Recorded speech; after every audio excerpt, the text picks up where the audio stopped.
Oh, thank you. As we gather, we humbly seek blessings upon this meeting. May we act with strength, courage, and the will to perform our obligations and duties to our people with justice to all. Let us seek wisdom so that we may act in the best interests of our people, our neighbors, and our country. All this we ask so we may serve our community with fairness and respect, putting their needs before all. Okay, would Commissioner Halloran be so kind as to take attendance? Thank you for stepping in.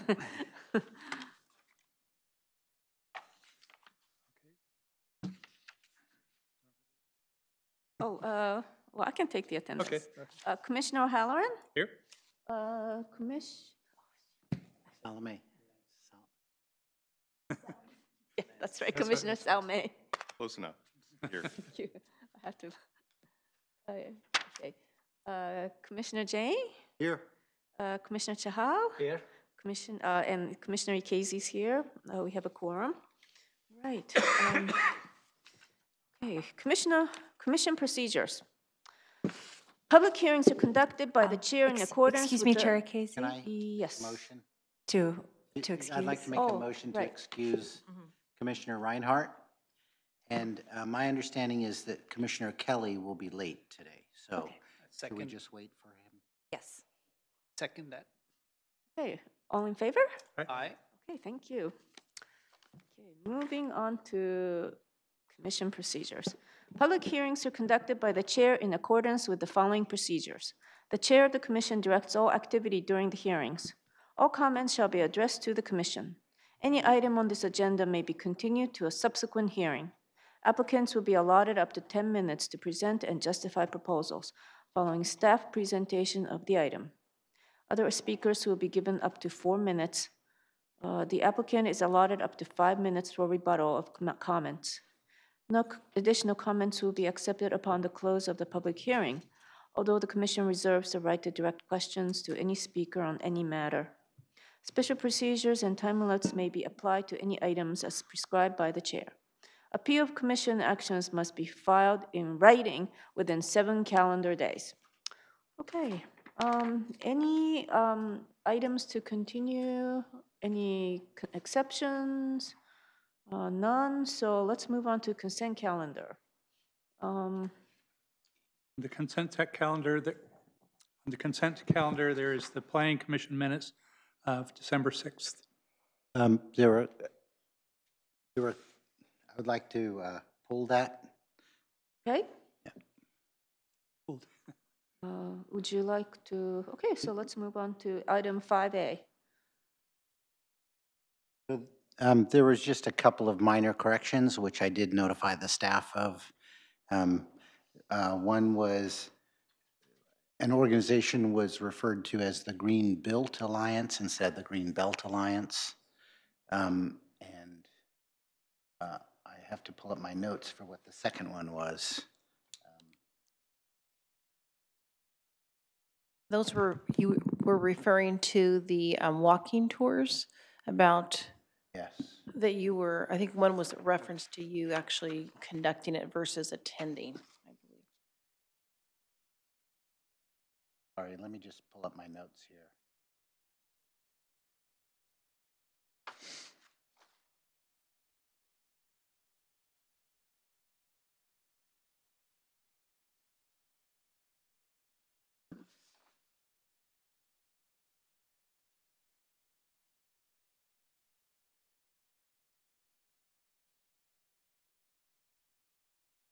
Oh, yeah.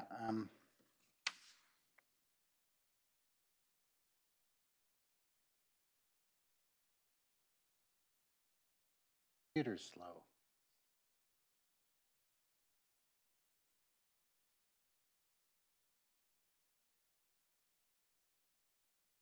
Okay, I can't seem to find it. So, It is item 8A on the minutes. I don't know if you just can look at that to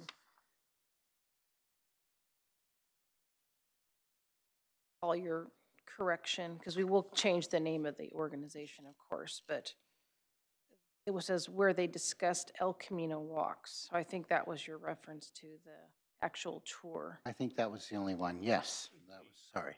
Yeah, So this is the only one. yeah, that's the only one. Okay. Those changes will be made? Yes, we were, Commissioner Jane sent those to us via email, so it was just the structure of the sentence. It was more reference to the actual activity taking place, so we can make that correction. It was very minor. Very much. With that change, motion to approve the minutes? Any seconds? I'll second that. All in favor? Aye. Aye. Okay, item 6A. Item 6A is a home at 644 Armanian Avenue, and it's between Sarah and Forbes. And what's going on there is there's one covered parking spot, and where two is required in conjunction with the addition that they're making.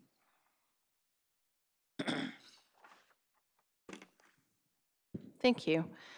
Chair Casey and members of the commission, the public hearing before you this evening is a request for a variance at 644 Armanini Avenue. Oops. My apologies. So the variance is required because the applicant is requesting an expansion of the existing home, which is currently 854 square feet, and is requesting the addition of 786 square feet. And because of this, we have a policy in reference to expansions to nonconforming uses, and that limit is 500 square feet and no more than 3 bedrooms. But because this exceeds the square footage, it's either one or the other, 500 square feet or 3 or more bedrooms, then the covered parking requirement for the single-family residential zoning district, which is 2 covered parking space, comes under the requirement for those expansions. So the only way to alleviate that requirement is to apply for a variance. And in this case, staff did meet with the applicant before because there are many cases where the variance application is not applicable or the property situation is not a good candidate. And as you've seen in the past, we've recommended denial because we could not make the findings. In this case, it's different, and I'll explain in a second as I move through these slides. Wait a minute. My apologies. So the zoning, general plan is very low density residential, and the zoning is single family residential, which is R16L, and under those development standards, the 2 covered parking spaces are required. This is a picture of the existing house. You can see it was built intentionally with 1 parking space, as are many of the homes on that block. And these are the site considerations. So under the variance application, it says that variances are available subject to approval of the Planning Commission under 2 circumstances. One is unusual conditions relating to either the building itself, so any existing buildings that are there, or the lot. And in this case, we have both of those conditions being met for this application request. So the unusual condition, or at least anomaly, is that the property is 56 feet wide. It's also a smaller lot than standards of the R16L, which is a minimum of 6,000 square feet. So both of those issues create constraints on the property. The width is a little substandard. It's normally 60 feet wide for a single-family lot. Because of that, the placement of the existing house, which was constructed, I believe, in the 50s, has 2 setbacks currently of 5 feet on one side, as you see on our diagram, and 9 feet on the other. And a typical 2-car garage is actually about 20 by 20 per code. Sometimes we can reduce that dimension in order to accommodate the width of the properties or the placement of the buildings. So that is certainly an option for this request. However, there's a couple of constraints with this. Again, if you see the areas over here, there would require considerable encroachment into the existing square footage because we require a 5-foot side yard setback where that 9-foot is indicated. The other one is being met, so there's a limitation on how the expansion can be done without considerable intrusion into the living space. So there's a couple other things. The applicant does propose to widen the garage to create 2 extra parking spaces in front of the side yard and the existing garage. Again, to capture what I had mentioned earlier, the house is only 854 square feet, so it is unusually small for single family. So in that case, the request for the expansion isn't unreasonable, and it's primarily just the master bedroom. There's also substantial reconstruction of the existing dwelling would be required if 2 car parking spaces was required, and I'll show you that on the next slide. So I just put this together for your illustration. The box on the top is the addition that's proposed, and there's an office and a bedroom and a bathroom. There is also some reconfiguration to create a half bath in the existing area.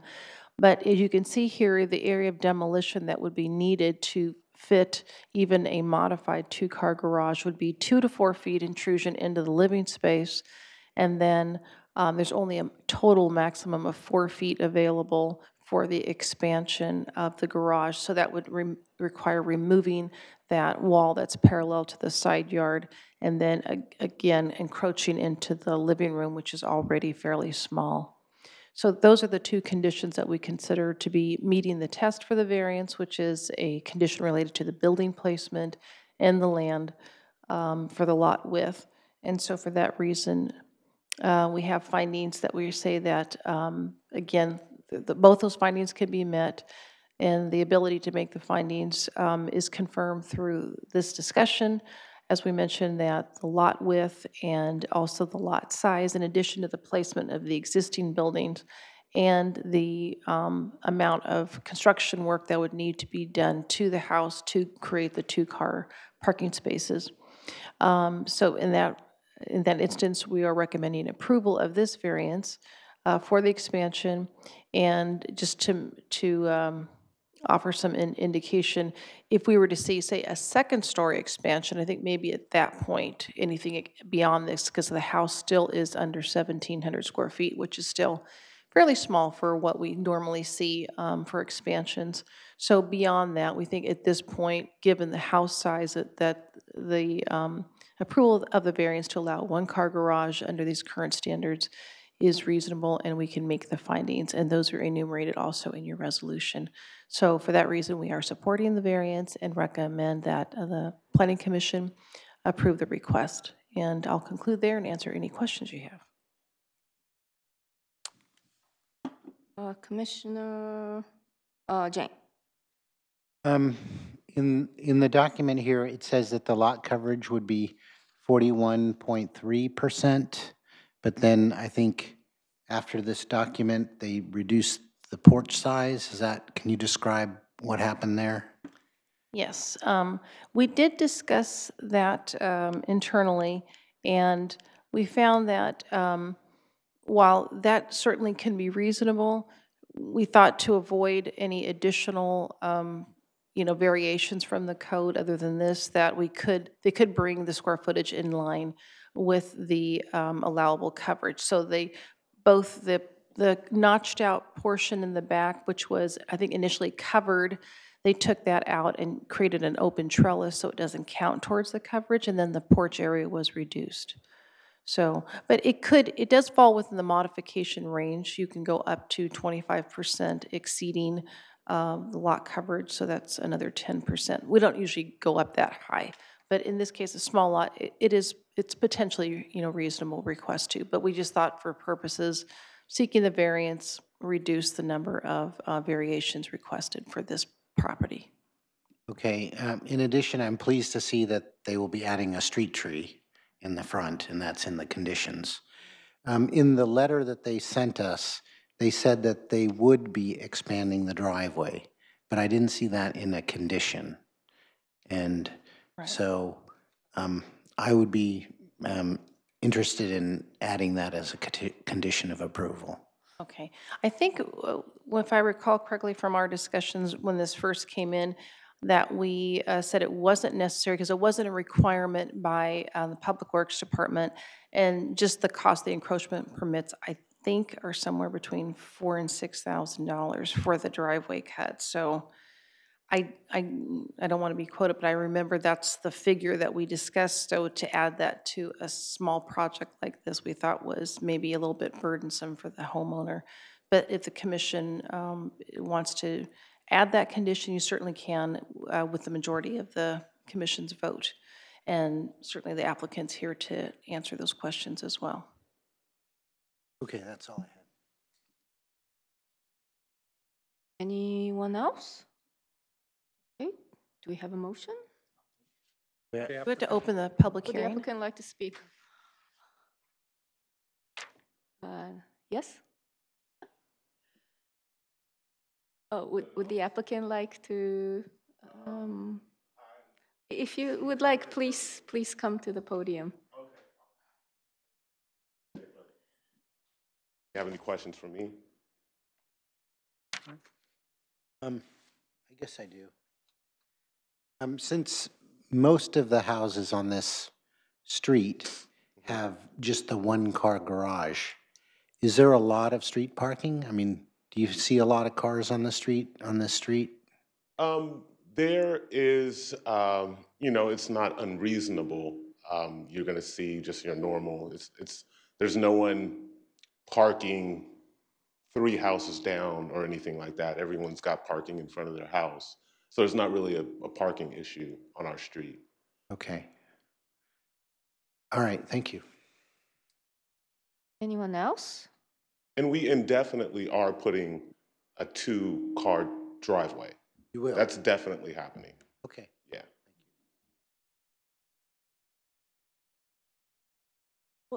I'm sorry, Mr. Pincher, do you mean the approach, which is the, you know, the little slanted part between the roadway and the sidewalk, or you mean the actual parking pad in front of the garage?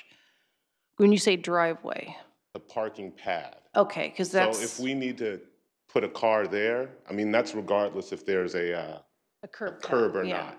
If we want to put a car in there and skirt it over, then we'll be able to do that to get a car off the street. So the commission had mentioned about adding a requirement for the actual curb cut, which, so that'd be repouring and reconstructing a wider driveway approach. So that, of course, comes at a cost, and I know we had discussed that when we first met with you. We did. You know, of course, we're trying to keep, you know, costs down because we're doing so much. And I just purchased the house probably, you know, just 6 months ago or so. So, you know, I can understand that, you know, and it probably would be something we end up doing, but maybe not immediately, but it's definitely sometime, absolutely. Can I ask a further question then? So when if we were to require widening the driveway, does that require us to make an additional curb cut? Or can we make them independent? So Well, if he drives a car up the one side where there's a cut, and then he sort of moves over to the side, if it fits, he doesn't have to have a curb cut, right? In which case there would be no encroachment cost. Is that correct? I'm not sure I understand your question. Are you saying he can maneuver in? They can maneuver into the driveway pad with the existing driveway. So Public Works already, they did not require a wider driveway approach. If a new approach is, so like if we widen the driveway, that means you have to demolish the existing curb, gutter, and apron. It'll have to be entirely reconstructed. You can't modify the existing driveway because it doesn't meet current standards. It'll have to meet ADA requirements of a 2% slope, whereas it meets the sidewalk. So there's a lot involved, and it's the cost of the materials plus the inspections. And so all those things, it'll have to be completely reconstructed. And then to add, my next door neighbor actually had the same thing, is doing the same thing, where they've got the single car sort of ramp. And then because she turned her her garage space into living space, she actually had to kind of make the driveway do that towards the backyard, towards the side yard. So it's definitely enough room there to maneuver that way. Which I'm trying to figure out how we could accommodate 2 cars without the encroachment fee. And you're Oh, I saying, see. and you're saying that that's impossible No, because. no. Okay. All he has to do is pour an extra pad next to the existing driveway. And can I make that a condition of approval? I thought it was a condition. It's not a condition. It's not. Okay, yeah, we Yeah. can do that. It's something that we put in our variance application that we will do. Yeah, I saw in Right, your letter okay. it was there, but it wasn't actually a condition Condition, I on see. the official document. That's what I was trying to do. I was trying to save you the money of the encroachment fee, but Okay. still, we have this problem where streets are getting parked up and parking becomes a huge problem. So we're trying to put conditions in to tell people you have to park your car in the garage, you can't just stuff it full of things. Right. Oh, and, you know, for you to add this extra pad would really help us with this parking situation. Yeah, and I definitely will be putting the extra pad. That was my intention the entire time, yeah. Okay, okay. Yeah, I'm not gonna park it on the dirt or anything Yeah. like that. Okay, sounds great. Anyone else? Okay, thank you. Thank you Thank very you. much. I really appreciate it. Thank you. Would anyone else like to speak on this? No. Okay. We have a motion? Can make a motion to approve as recommended by the staff With the additional condition? with that applicant already agreed to put that. Well, I and mean, we just we can add modify that as a modify the, condition, yeah. but no curb condition on that. Right, no curb right. cut. No curb condition on that. Any discussions? Okay, all in favor? Aye. Aye, all right. So this action is final unless there is an appeal to the office of the city clerk within 7 calendar days. Okay, would the member of the public like to present? No. Okay, may I ask which item you are here for the study session?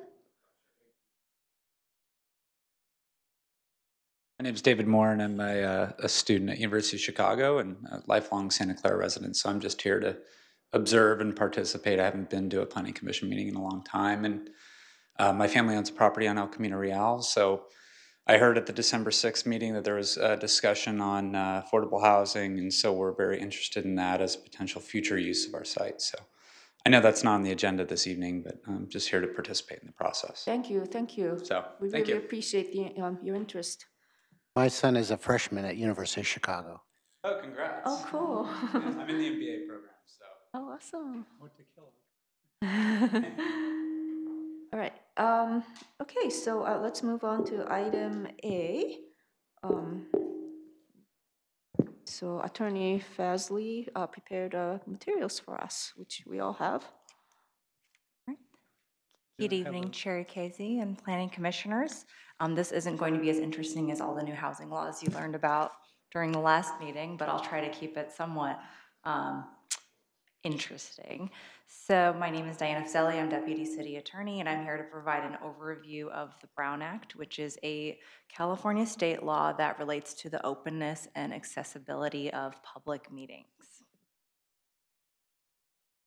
The Brown Act, which is short for the Ralph Brown Act, who is the assembly member who enacted the law, it came into law in 1953 after there was a 10-part series in the San Francisco Chronicle called Your Secret Government, in which it was exposed that many local agencies were having secret meetings.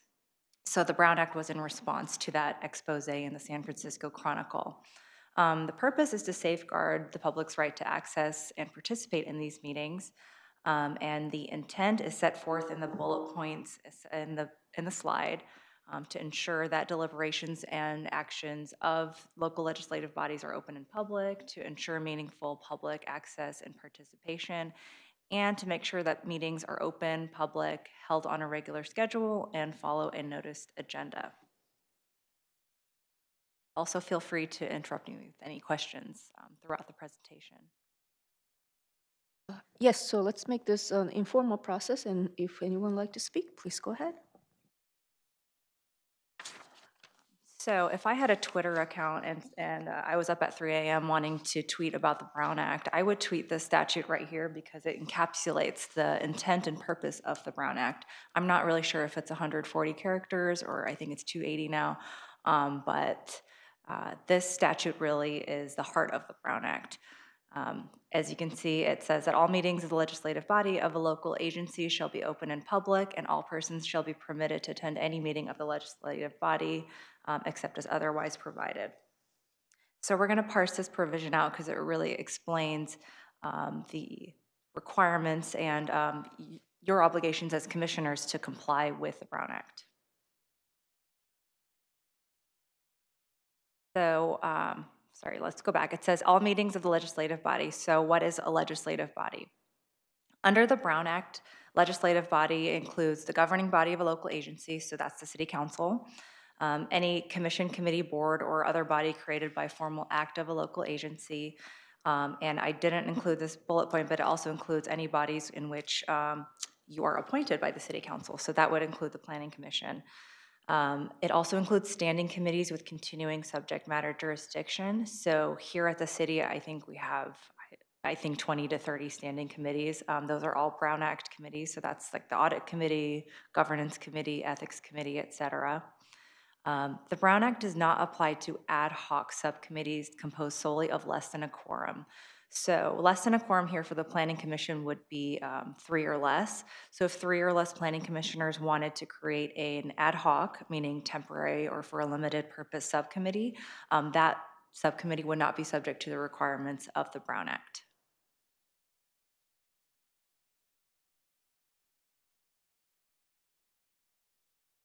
A chain meeting? If it was a continuing meeting, yes, that would be subject to it. Right, if more members of the body come to the meeting and they participate, that would be an illegal meeting under the Brown Act.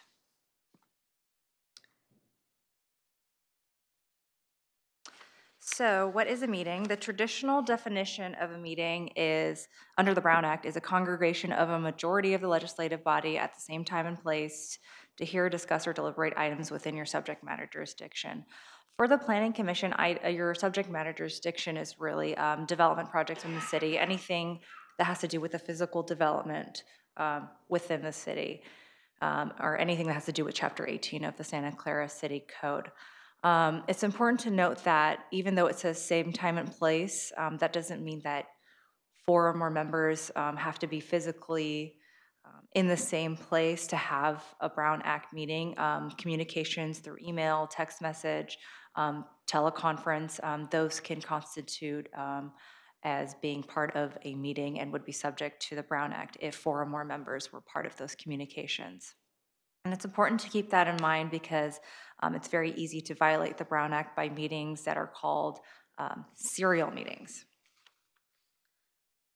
Serial meetings are when there are a series of communications, either direct or indirect, through intermediaries, through electronic devices, et cetera, used by a majority of the legislative body to, again, discuss, deliberate, or take action on an issue within your purview.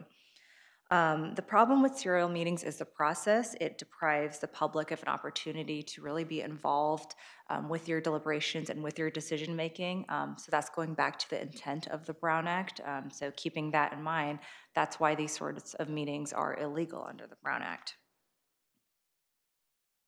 Yes? So you mentioned avoid serial meetings. Shouldn't it be, it should not be done? It should not be done. No serial meetings. So instead of avoid, it should be Serial meetings equal illegal meetings. right. So there are 2. The subject matter jurisdiction, I know I took this like many years ago. Does that mean anything that, like for example, in our commission, anything that we could be covering? Yes. Or even stuff that we don't cover, like, I don't know, anything? Something that wouldn't be covered. For Any example, if 4 of planning commissioners are discussing the stadium audit, that would not be a Brown Act meeting because you're not talking about something that's going to be coming before you as a planning commissioner. Oh, okay. Thank you. So there are 2 types. I've heard that, but I think that there's a perception problem. Yes. If the public were to see four commissioners talking, they don't know. If they're not hearing what they're saying, then it should just be avoided. I agree. It should be avoided. Outside of if you're not in a planning commission meeting or any other sort of notice meeting with your planning commissioners, it's better not to huddle together and talk about things due to the public perception issue. There are two different types of serial meetings. The first is called the daisy chain. The daisy chain is when one member contacts another member, and then that member contacts another member, and you're discussing things that are in your subject matter jurisdiction. And those contacts become such that 4 or more commissioners have discussed, deliberated, or taken action on something, and those discussions have taken place outside of a public meeting. So let's say Commissioner Akezi contacts Commissioner O'Halloran about a project, and then Commissioner O'Halloran contacts Commissioner Chahal, and so on, and then once 4 or more is contacted, that's an illegal Brown Act meeting. The second type is hub and spoke. So the hub is usually the intermediary in which the communications are made. So the hub can be, for example, a staff member such as Gloria. So let's say Gloria contacts a commissioner, and the commissioner communicates to Gloria that he or she is going to vote a certain way on a project that's going to come before them. And then Gloria somehow communicates that to another commissioner, and so forth. Those communications, if it reaches 4 or more members, would be an illegal Brown Act communication. So it's really advised to avoid expressing your opinions about projects that haven't come before you yet to other commissioners and to staff members. And if another commissioner does come to you with their opinion on how they're going to vote on a project, please don't share that with any other commissioners to avoid this sort of situation. Sometimes, we get like links to like news articles. Are those considered pertinent? You get a link from one commissioner or from all commissioners? Let's say I find some interesting article on Mercury or something somewhere else and send that to other commissioners. Is that inappropriate? I haven't done it, but. If the article has to do with a project that is going to come to you in the future, then I would advise against it. Okay. If it's a more If it's general nature, like affordable housing or. Yeah. I've found useful, just send things to Gloria and she can. Yes, it would be better That to would send be it a to your better staff way to liaison do who it. would send it to all planning Then commissioners. doesn't that constitute the hub? Because Well, goes to the Gloria hub would and- be, so she's sending out information. I'm sure that happens all the time. Gloria is emailing all 7 commissioners. If you reply all and say, oh, I'm never going to vote this way on this project, and then all your planning commissioners know which way you're going to vote, that would be an illegal Brown Act. And many of us are Facebook friends. So Won't say anything. Yeah. Talk about your Don't kids express or your opinions. animal or your pets. So my understanding is the best way to deal with this is it should be, like a trial with a jury. You're not supposed to make your decision until you're at the meeting. That's correct. And you should never advertise Yes. your position until you're at the actual meeting when you're voting. Yes. That is correct. So on that one, let's say I have a question regarding a project, and I send it to Gloria, that's fine. But if I send that question to reply, there's a thread going on, and I send that, it's just a question. Yeah. Not a decision making. It would be advised not to, only because it could lead to answers that might persuade your opinion or may give light to what you may think about the project. So basically, all questions we have should only independently go to the staff. Yes. Instead of involving other people. Yes, that is the best practice. thank you. Okay, so I know I've given a lot of examples, and you might think that you can't talk about anything to anybody, but I promise that's not the case. There's exceptions to the meeting definition, so that includes individual contacts. So you as planning commissioners are not prevented from speaking to your constituents, to talking to consultants, to staff, to news reporters, and even applicants and developers are definitely going to approach you. And I'm going to get to ex parte communications after this slide, but those are all okay under the Brown Act. Those don't need to be noticed in a public meeting. For the rest of the exceptions, I do the general advisement that if a majority of the Planning Commission is at any of those sorts of events, you shouldn't talk about anything that's within your purview. So conferences and seminars, a majority of Planning Commission may attend conferences and seminars. Those events have to be either of general interest to cities or to the public, or of general interest to you as planning commissioners. Community meetings, so a majority of the Planning Commission may attend community meetings like Chamber of Commerce luncheons, town hall forums, etc. Again, the general advice is to not huddle together and talk about, well, technically not talk about anything within your subject matter jurisdiction, but like Commissioner Jane said, it's better not to huddle together and talk about anything because of the public perception issue. How about like, we have like an El Camino special zone meeting, and a lot of us are interested in attending. So if more than 4 people show up, is that going to be a problem? You may attend that meeting. I'm assuming it's going to be publicly noticed and it's open, but it would be advised not to make any public comments during that meeting that would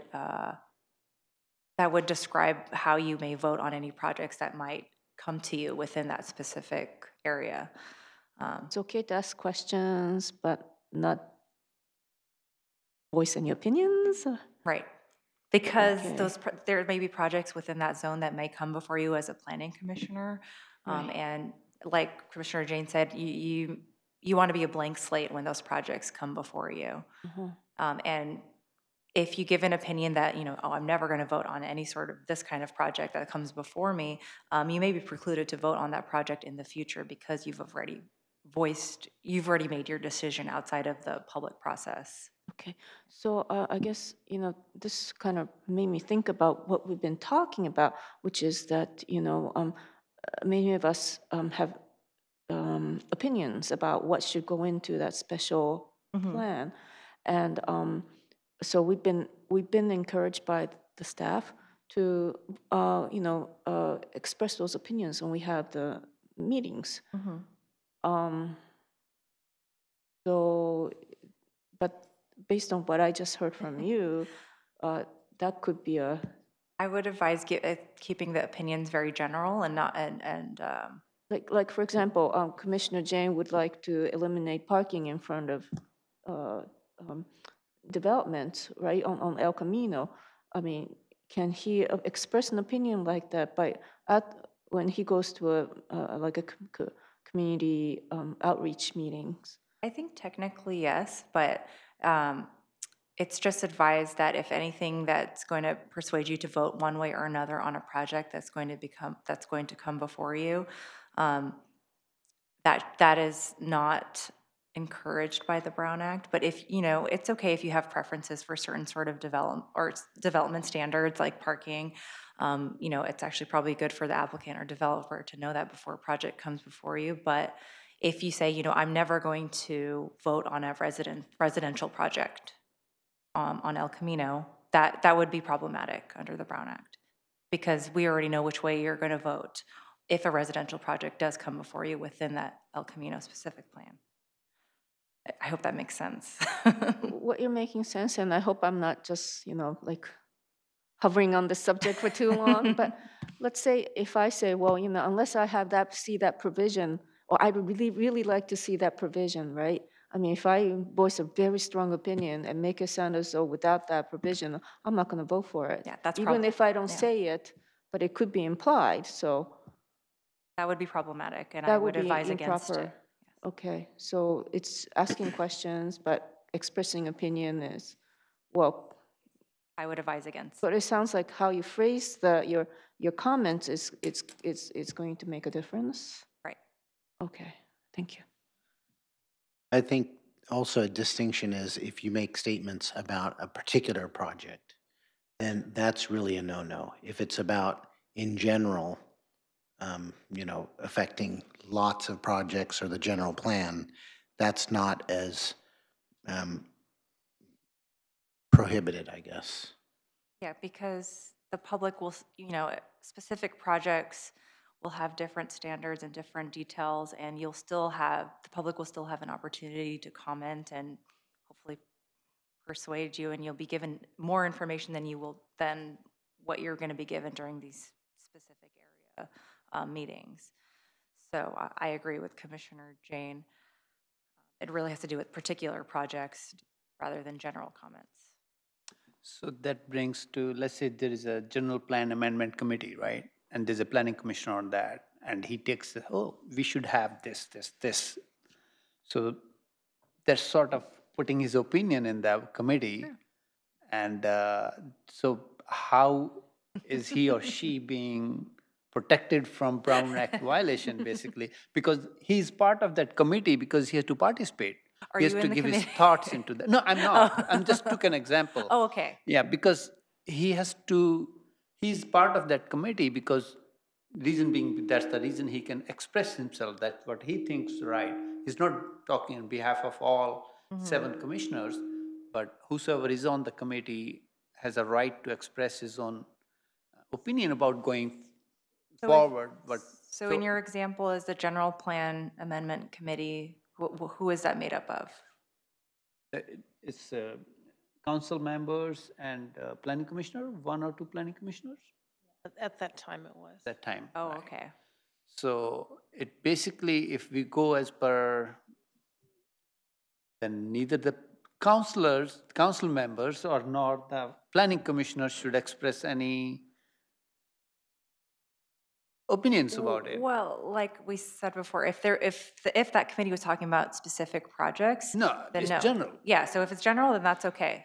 But if it's specific, it would be advised not to comment on your opinion about it. Even though we will be voting on that general, The general plan amendment. yeah, or the general. In this case, it's a specific plan, which is basically a subset of the general plan. So, Right. and actually, one of our items is to appoint a committee member to sit on the visioning committee, essentially, for that specific plan. So they will have to express their opinions and hear the public and take that into account for the, basically, preparation of the plan.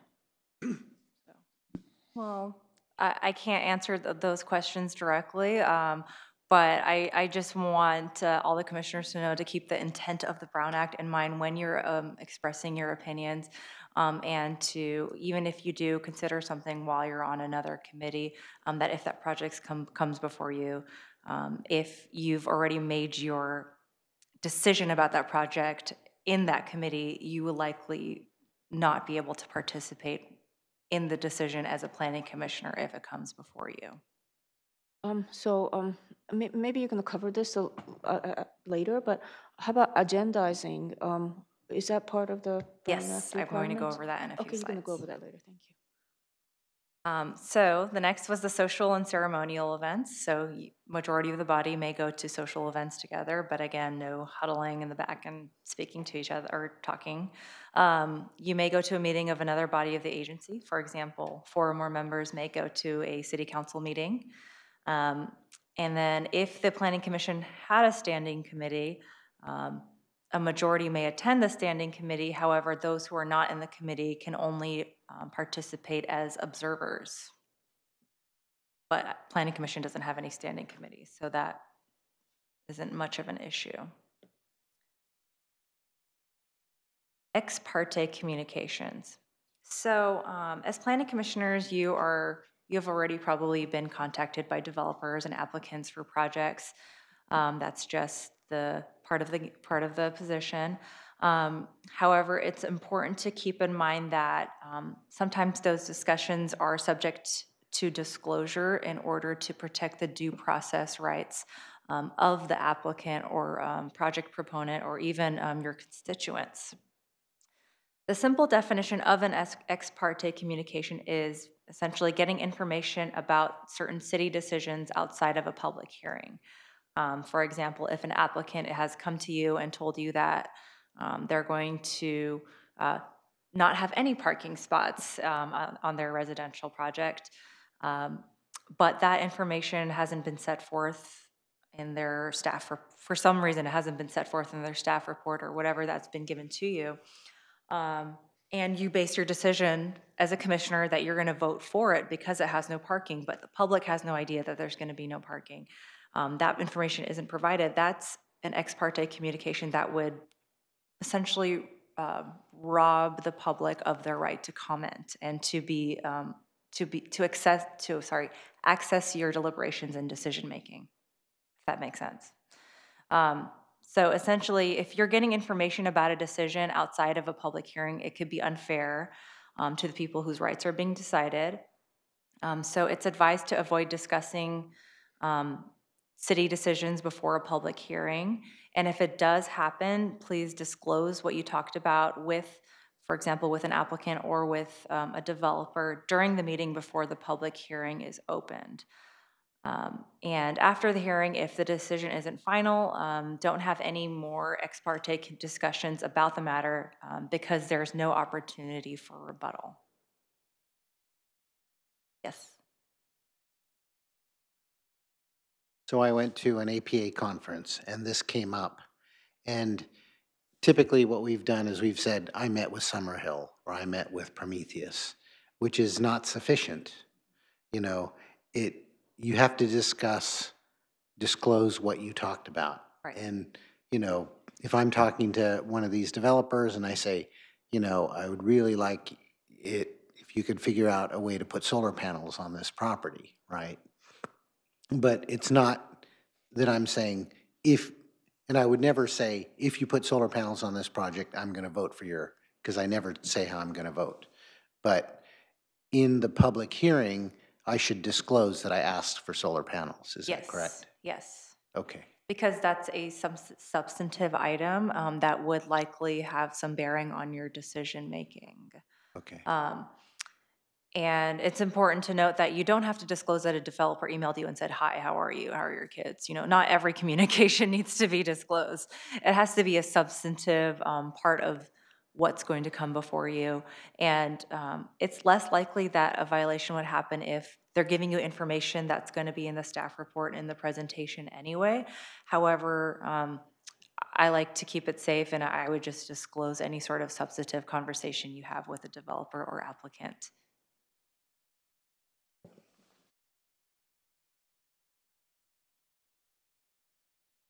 So I have a question.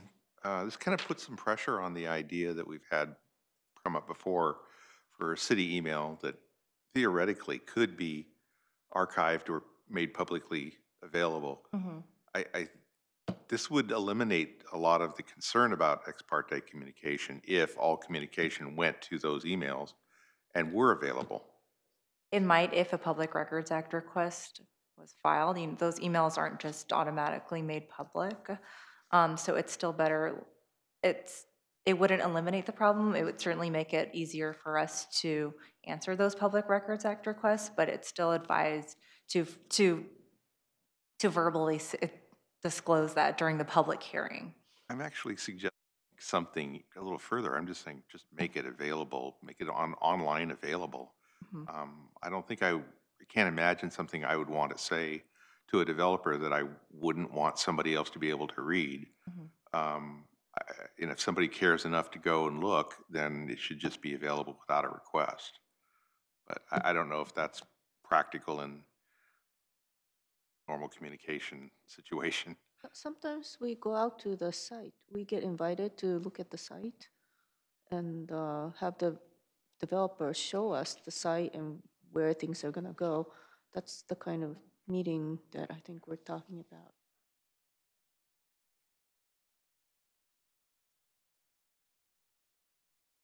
Types of meetings. So I'm going to go over these really quick because they're more procedural. Regular meetings. They're the ones that you have every second and fourth Wednesday of the month at 7 p.m. at council chambers. Anything that's not on the second or fourth Wednesday, anything that's not even if it's on the fourth Wednesday, let's say if tonight's meeting was at 5 p.m., it would be a special meeting. So Agendas for those meetings must be posted 72 hours in advance. They must contain brief descriptions of what you're going to take action on and have a general comment period for the public. Special meetings are those that are, like I said, held outside of regular meeting time, place, and and they're called by the chair or majority of the body. So you might remember seeing in special meeting notices a little call for a special meeting, usually signed by the chair. Those agendas are required to be posted 24 hours in advance, and no general public comment period is required, but here at the city, we do put those in even into our special meetings. And those are city requirements, the rules, the agendizing is? Those are Brown Act requirements. So it's These also are all still part of required the under state law? Yes. Then there's the adjourn meeting. That's just simply a continuation of a previous meeting. So let's say a meeting goes on really late, and you want to continue the meeting to the next night. If it's held within 5 days, the city would not need to post a new notice. If there's no date that the meeting is adjourned to, the default is that it would be adjourned to the next regular meeting. And if, let's say, 3 planning commissioners only show up, those 3 planning commissioners may take action to adjourn the meeting. That's the only time that less than a quorum of the commissioners may take any sort of action. Vaguely recall something came up, I think at a council meeting, where some emergency came up and they called a special meeting right then to put something on the agenda, or? That was, I'm going to go over that in a couple slides. That's the, when there's an emergency situation to add something on the agenda. So that wasn't put on the agenda before. I see, okay. Public comment period. So there's a general public comment period, like I said, that we put into our regular and special meetings. And then there's the public comment that is required before or during consideration of an item that's before you. During the general comment period, a member of the public may speak about anything that's within your purview. Rules of decorum are permitted. Time limits are okay. The speakers should address the chair. Comments must be related to either the item that's being considered or to whatever is within your subject matter jurisdiction. Disruptive speakers can be ejected. It's important to note that speakers can pretty much say whatever they want, no matter how unsavory or controversial. So disruptiveness is really defined as so disruptive that you can't continue the meeting. Those sort of speakers can be ejected from a public meeting.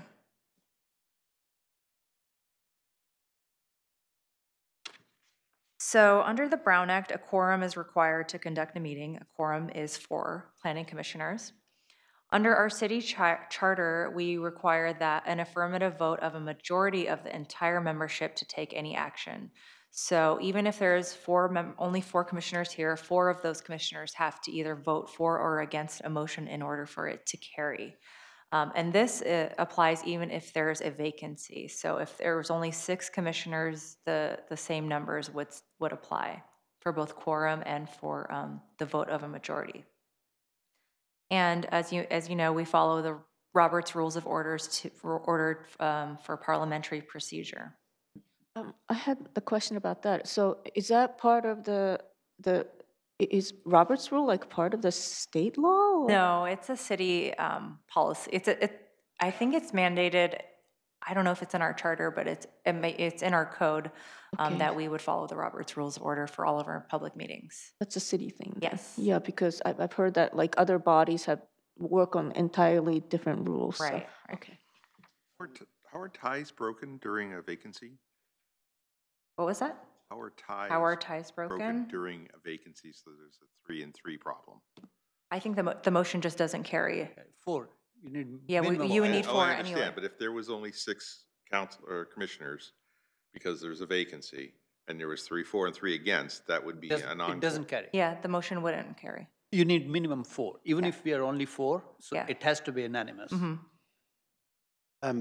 There's another twist to that, which is if there's only 4 commissioners here on the dais, any applicant can continue That's a So- city policy. I believe that's a That's- city policy. It's Okay. a courtesy Right. that we give to the applicants. I see. It's not a requirement under state law. Non-agendized discussions. So there can be no discussion of anything that's not posted on the agenda. There are exceptions, the first being what Commissioner Jane referenced to earlier. I like to call it the emergency exception. So if there's something that came to, well, at that council meeting, I believe it was one of the council members who learned that she would be out for a couple of weeks, and so she asked to put on the agenda to move a meeting in January. So that came to the city's attention after the agenda was posted. And so those 3 bullet points would have to be, are findings that would have to be made in order for you to add an item to the agenda at the meeting that you're at, if it's not already on the agenda. So that means it has to come to your attention after the agenda was posted. Action has to be taken before the next meeting, and a two-thirds vote is required in order to add that item to the agenda. You may briefly respond to comments or questions. You may ask for clarifications.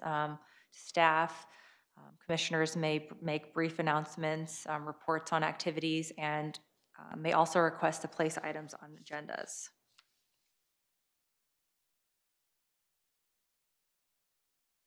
Enforcement and consequences. So once a Brown Act violation comes to light, we are required to receive notice and an opportunity to cure. So for example, if we inadvertently posted an agenda 48 hours in advance instead of 72 hours in advance, it'd be likely that the city would cancel the meeting and renotice it properly.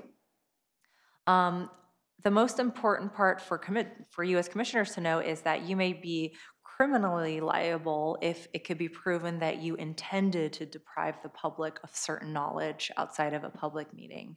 And I believe it could be, you can be found guilty of a misdemeanor.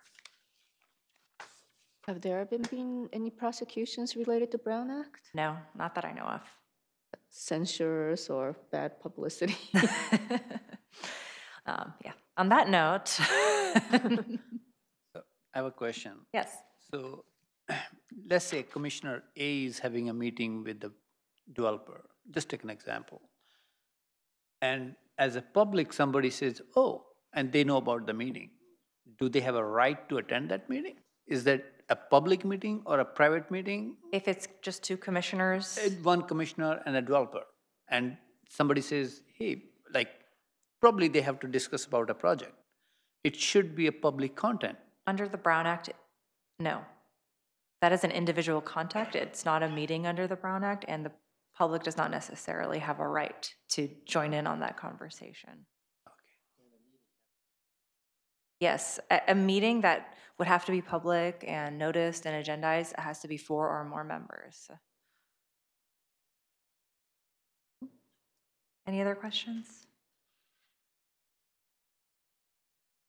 Thank you very much. Okay, So since 1953, no amendments to the Brown Act? There was an amendment that was actually passed by the voters, I believe in 2000 or 2004, and it just made it more strict. So it used to be just decision-making and deliberations that were part of a meeting, but now it includes discussion. So any sort of just talking about something that's within your jurisdiction has been included in the Brown Act. Plus the electronic part of it, probably. Like 53, there was no email, Facebook, and That's other true. stuff, right? And they So- need to update it again now. Related to that, often in this last section of this meeting, I request that we put something on the agenda for the next meeting. Mhm. But it's not, that's not agendized. And that's okay, because you as an individual are contacting a staff member, and that's an But I'm individual. doing it here in the meeting. Oh, that's okay, and that's when you're asking for something to be put on the next agenda, that request need not be agendized. Okay, It's a meeting exception. I see, okay. Mhm. Good, I haven't violated the Brown Act. Okay, It can be covered under some announcement, other items. It can be covered under those things, like, reports of commissioner liaison committee, announcements and other items. So under that item, you can put forward, hey, we wanna, going forward, we need that. So Yeah, that should be, where did I have that? Non-agenda, sorry. Requests to place items on future agendas, Oh, those there you go. need not be agendized, yeah. right, so that's not. okay, thank you again. Okay, let's move on to item 9, announcements. Yes. So, Rosa, if you could, so there's a conference coming up that a friend of mine told me about in February 1st to the 3rd in San Francisco. And if you could just, oh, I can scroll up. So if you, oh, this is not the page. Tells you what they're going to talk about. Can't use this thing. How do I get a mouse or anything?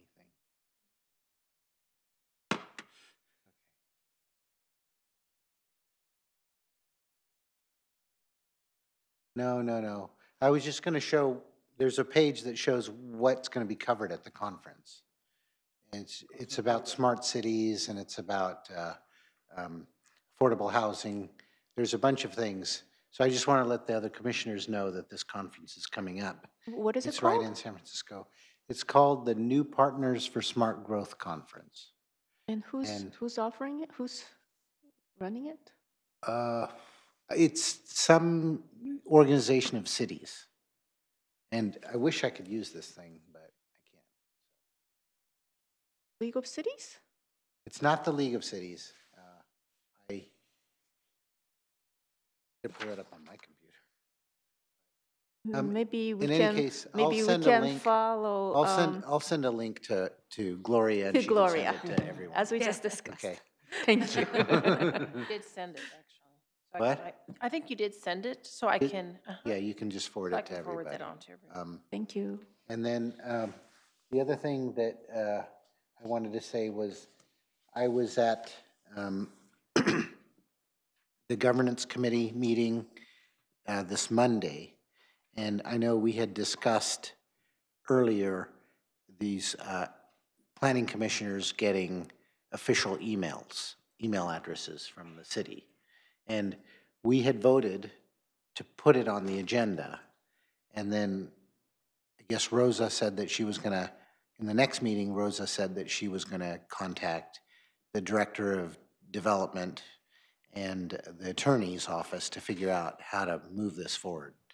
So we can't decide this now because it's not agendized, but my impression was that commissioners were interested in having public emails. So at some point, I think we're going to have to take a formal vote that then can go to the governance committee and they can have sort of the consensus of the commission. So, and extending that at some point, I would like to put on our agenda the same thing with public calendars. So to have our calendars on there, so who we met with, what developers, all of that stuff. So that's my request to put those on the agenda. So I think that applies to all the commissions then, right? Because all the email thing we are talking about. So Yes, that's what I was going to mention. We did have some communication. I think that went to the city clerk's office, and it was referred onto the city attorney's office. But apparently, it has to be looked at as a citywide policy. And so, for that reason, there's internal discussion happening. But I think it is going to be referred to the city manager's office and whether they bring it forward. But we can't just give you. Email addresses unless there's a citywide policy reflecting that, so. So we don't, as it's already been considered, so we don't need to do anything right now from the agenda point of view? Well, um, the governance committee asked me if the request for public emails was the consensus of the commission. And I couldn't say affirmatively because we never really took a vote on it. Okay, so we can agendize that then for at least a formal vote of the commission, and then that can be referred back to the governance committee. Then they have to take consensus, majority of the consensus from each commission? That's what I'm coming up. It would be a citywide policy, and if planning commission. Perhaps we can just provide input from our commission. Yes. Right. And then leave the city to Yeah. make its policy decisions. Okay, thank you. And so you wanted that and public email, basically public email address or city email address, and also the public calendars for all city boards and commissions, or I guess just for, in your case, planning commission. Commissioner Jane, you wanted the calendars also agendized? I would like to do that, yes. Okay. Okay, anything else? Okay, board or committee assignments? So we do need to appoint a commissioner for the El Camino specific plan. Yes, so as we had mentioned, there was a request from the project manager for the El Camino Real specific plan, Anna McGill, and we are asking for the appointment of one person from the Planning Commission to serve on the advisory committee for the El Camino Real specific plan. What would you say that is time-wise? Oh, okay, so sorry. Commissioner Jane. I believe it's 4 meetings is what I read. Yeah, that's what the memo says, so yeah. it's for a weekday, and weekday, so Monday through Friday, and they would be in the evening, and they think it's maybe an hour-long meeting each time, somewhere around there. And I would like to put my name in the hat. Commissioner O'Halloran, did you have a question? I'm interested, that vote would defer to. Thank you. So I saw an announcement on Facebook that there's a meeting coming up in February. Is that different from the advisory committee meeting? No, I believe that's the one, that well, one I'm and the sorry, same? there may be a public outreach meeting, Yeah. but that then could there will be it. a concentrated group of people that, just like what happened with the general plan, Okay. a steering committee, that there will be concerted efforts, the same voices, and following the process through, where you'll be hearing public participation and hear basically the evolution of the visioning process. You'll be part of that visioning process, and then making recommendations for the plan itself. To the planning commission. Yeah, so, and city council. So there will be 2, one will just be general public outreach meetings, then other ones will be the advisory committee, that'll be a formal established committee, but both of those will be open to the public. So the input from the outreach meetings will be presented at this committee then? Yes. Okay, I understand how it works. Thank you. Okay, so we can attend those as members of audience. When you say those, you mean the outreach meetings or Any the of the meetings both? that we just talked about. Okay. Thank you. Commissioner Jane? Oh, I'm sorry. That's me. Oh, Commissioner Slay. Slay. Is there,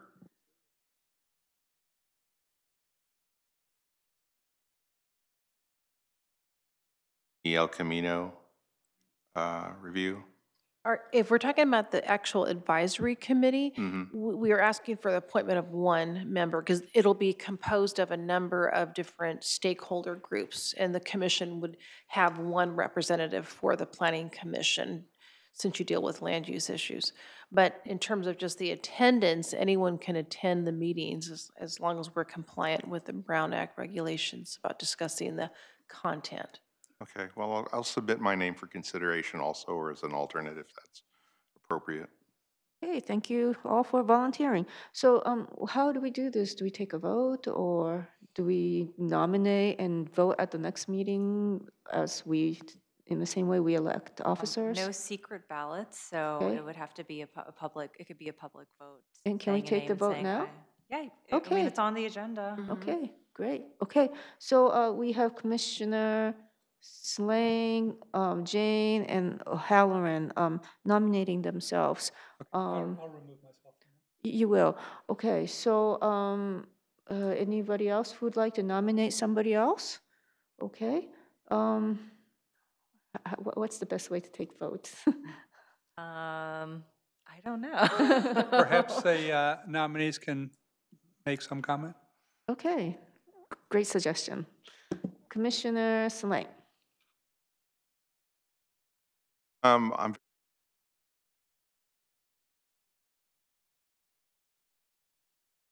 very interested in the overall development of El Camino. It's one of the things that inspired me to come and join the commission in the first place, was some of that development along that area. And I would hope that I could be able to contribute to that. So let's see, this is almost news to me that they needed a volunteer for this, or I might have submitted earlier. But you know, I'm not out to battle over it. I'm just hoping that there'd be a way that I can participate. Thank you. Commissioner Jane. So probably for about 3 years, I've been attending the Grand Boulevard Initiative meetings. You know, these are basically a grand plan for El Camino Real all the way from Daly City to San Jose. So in attending those meetings, I've gotten a lot of new ideas about how to grow on the El Camino, what other cities are doing. And so I've had a demonstrated interest for quite a while in the El Camino. So, and I did lead a bunch of walks as part of the Greenbelt Alliance on the El Camino, so. Thank you. So this is what I'd like to do. We will go in an alphabetical order, and with each candidate, we will cast one vote for each, one vote per commissioner. So let's start with Commissioner Jane. Who would like to vote for Commissioner Jane? Okay. Commissioner Jane gets 3 votes. Okay. Commissioner Selene. Nobody's okay. All right. So I guess well, Commissioner Jane is going to be serving on our this committee, but I'd like to thank everyone for volunteering. So what I can suggest is Commissioner Jane can serve and Commissioner Lance can be alternate in case he's not there. He can be there. Yep. Okay, Yeah, let's do that. That seemed like a reasonable, that Right. was one of my original suggestions. Thank you. And we even have the second alternate who will be Commissioner O'Halloran. I'm sorry, so we need 2 alternates? No, we don't, but Oh. if we need No, to. no, I'm fine. I think we're covered. Okay, thank you. For public transparency, we offer to all. Okay, any, I intend to go to some of those if I can, Right. to hear what's going on. okay, anything from Architectural Committee? I can't think of anything. But, you know, one interesting item we had last Wednesday was that Great America is finally coming up with specific plans to build up their park, and they're going to build this massive, awesome ride. So we voted to support it. Okay, any travels or training reports? Okay. Can I just mention Yes. that Commissioner Kelly did mention at the last Planning Commission meeting that he did want to talk about the budget for the upcoming APA conference that's in New Orleans.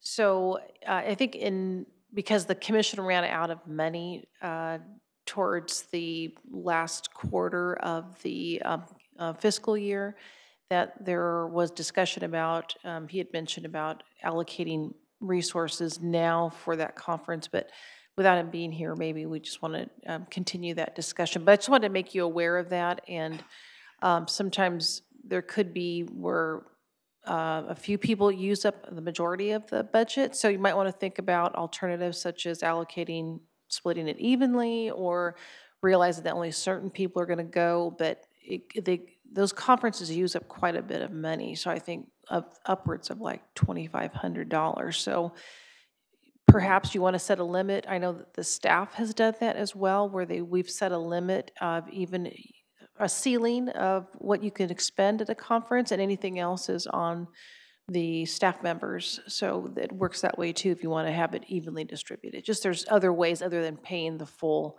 cost, so. So if the actual expense exceeds, for example, a ceiling, then the Yes. commissioner will pay for it out of Right. his or her pocket? Yes, Okay, because what sometimes you're someone suggesting. there might be other accommodations that are needed. I know in some instances, someone, say, has a medical issue involved and they need a particular seat, but Oh, the difference between first class and a coach seat might be Oh. $1,000. So you may not want to absorb that cost. So, and it could be those kind of things. So it could also be Well, hotel speaking of, accommodation. So, okay. we have Commissioner Kelly. In time. Yeah. So I guess we can talk about it now then.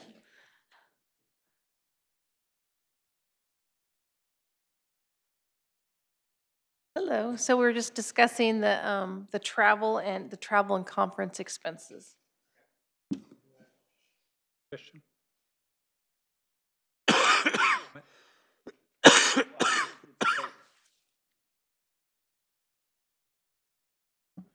There we go. Then if we're going to have like a major item, we should have the money set aside. Like last year, actually it was this year, in June when me and Raj went, there wasn't sufficient funds available to cover our travel expenses. So if we could approximate what the hotel, the travel, and miscellaneous expenses are, it would really be helpful and just set that money aside.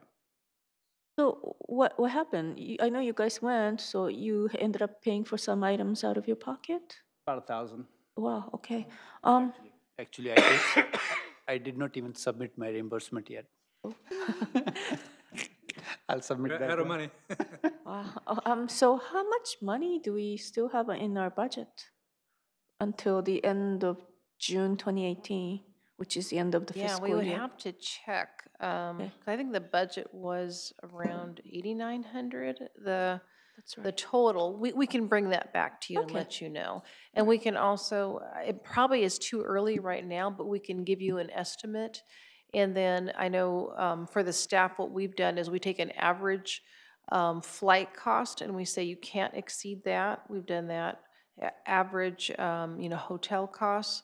You have a limit for that, and then of course, the registration. So then anything beyond that is on the individuals, just so you don't use up, or the money is used, say, for less than half the commission, and then there's not enough money for other training during the year. Right, okay. So I guess fortunately APA conference is happens to be at the end of the fiscal year, so whatever money is, yes, Well, it's in May, in May. so, Okay. Right, oh, that's true. Okay, so how many, we have the California conference, which is in September, right? So that's not until next year. So APA is the only other major, okay. And who amongst us is interested in attending the conference in New Orleans? Okay, Commissioner Kelly? Anyone else? Okay, well, that gives us a good idea. So yes, if you could tell us how much money is available, that would be great. So let's have another discussion at the next So- commission. Just for long term, so what it takes, let's say, we had that issue last year that we didn't had enough budget. What does it take to enhance the planning commission budget? During the budget process, we would just make a request for more funds.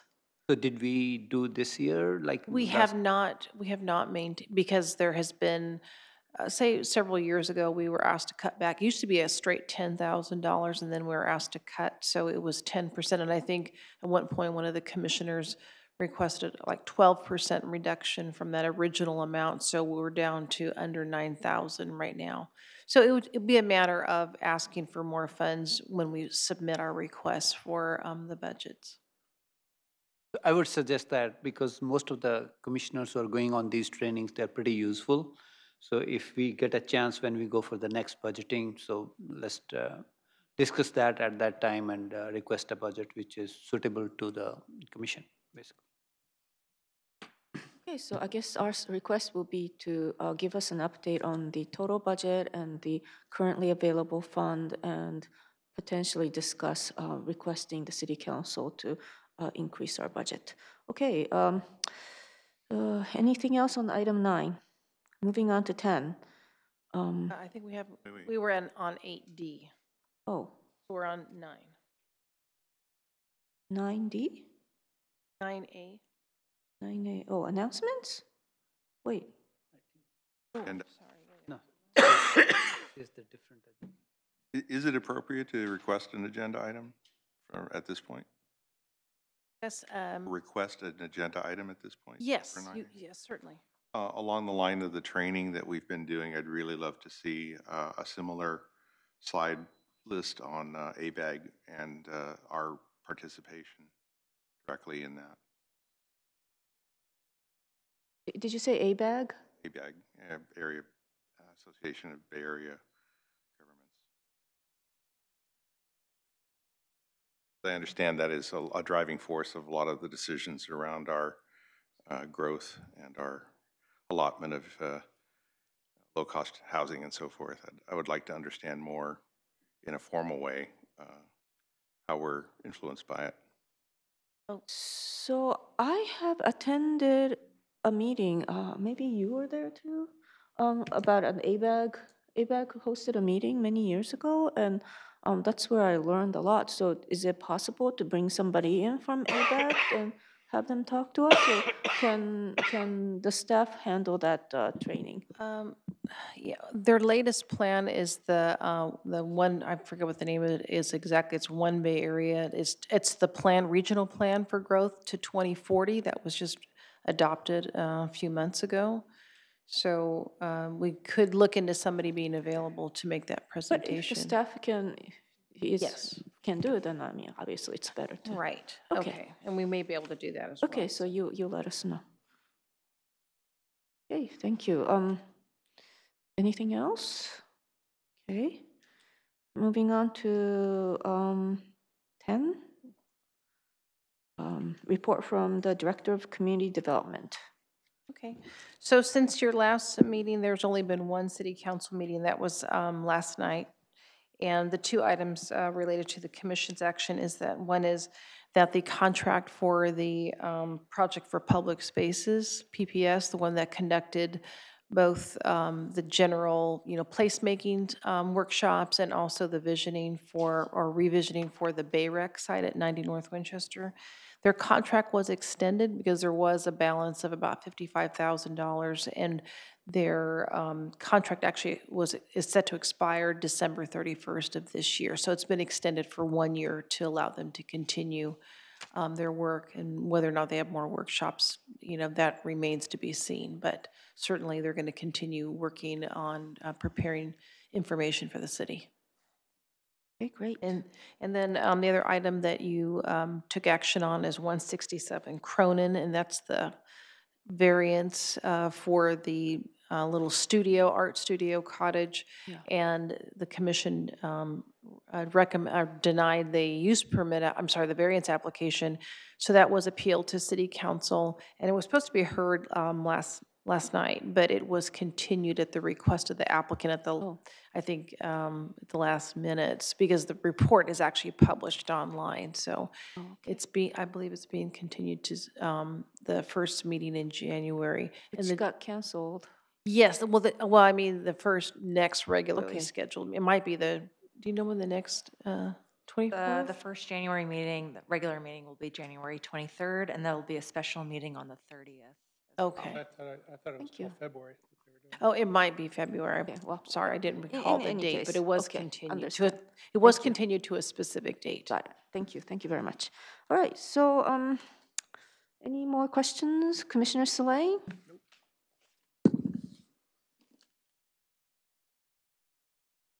Oh, okay, thank you. All right, so any motion to adjourn? So moved. Second. All in favor? Aye. Thank you very much. And Thank you. yep, and Diane, thank you very much for You're welcome.